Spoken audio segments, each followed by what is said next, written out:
Que la lumière soit, et la lumière fut, Genèse 1:3. La lumière est avec Dieu. Dans les Écritures, il est beaucoup fait mention de cela dans le royaume naturel.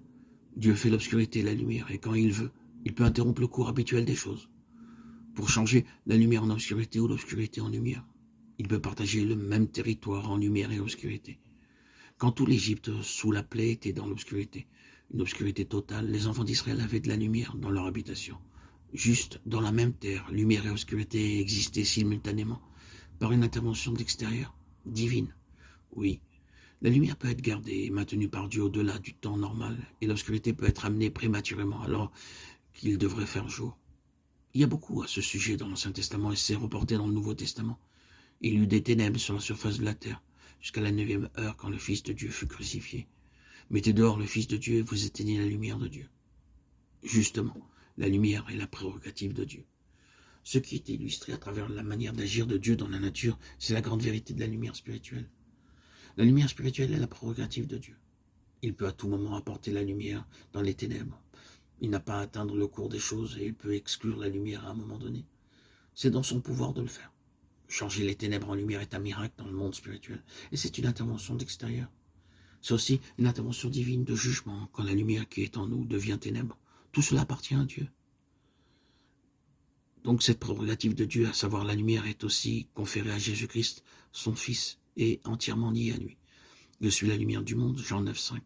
Au commencement était la parole, et la parole était avec Dieu, et la parole était Dieu. En effet, en elle était la vie, et la vie était la lumière des hommes.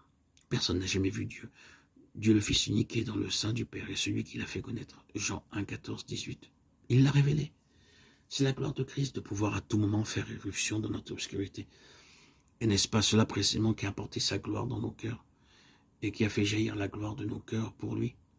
Quand par ce toucher béni de son doigt, l'Esprit de Dieu, nous avons été capables de dire soudainement, je vois, je ne l'ai jamais vu comme cela. Quel est alors le désir spontané de nos cœurs? C'est de l'adorer. Revenons à cet homme né aveugle à qui le Seigneur a donné la vue, et il lui a finalement posé la question, crois-tu au Fils de Dieu? Il répondit, et qui est-il?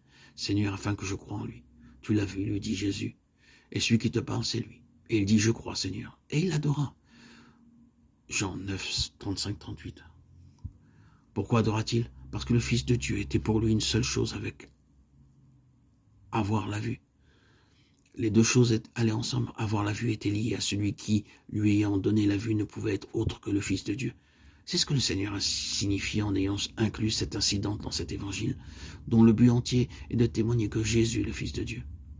Vous savez comment Jean conclut son évangile? Jésus a fait beaucoup d'autres choses. Si on les écrivait en détail, je ne pense pas que le monde même pourrait contenir les livres qu'on écrirait. Jean 21-25. Mais ces choses ont été écrites afin que vous croyiez que Jésus le Christ, le Fils de Dieu, et qu'en croyant, vous ayez la vie en son nom. Jean 20-31. Et c'est l'objet de ce livre.